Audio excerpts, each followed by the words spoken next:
IT నిపుణులు ఇతర corporate ఉద్యోగులు కలిసి దాదాపు 200 మంది దాకా వైఎస్ఆర్ కాంగ్రెస్ పార్టీలో చేరారు. వీరంతా పలు బహుళ జాతి సంస్థల్లో పనిచేస్తున్నారు. YSR Congress party IT wing ఆధ్వర్యంలో వీరు సభ్యత్వం తీసుకున్నారు. రానున్న 6 నెలల్లో 1,00,000 మంది ఐటీ నిపుణుల మద్దతు కూడగట్టి పార్టీని బలోపేతం చేయనున్నట్లు ఐటీ వింగ్ కన్వీనర్ చల్లా మధుసూదన్ చెప్పారు. నాకు తెలిసి ఇప్పటికే దాదాపు మనకు 7,500 గత 2 నెలల్లో ఐటీ కమిటీ ఫామ్ చేసిన 2 నెలల క్రితం ఫామ్ చేయడం జరిగింది.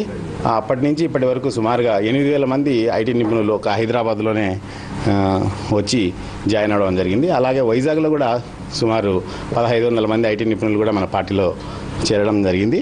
భవిష్యత్తులో మేము at least we are expecting 1 lakh more than 1 lakh people next 6 months IT నిపుణులు మన పార్టీకి మద్దతు ఇస్తారని, ఆ విధంగానే మేము కూడా మద్దతు వాళ్ళకి స్వాగతం. మహానేత వైఎస్ రాజశేఖర రెడ్డి మరణం తర్వాత రాష్ట్రంలో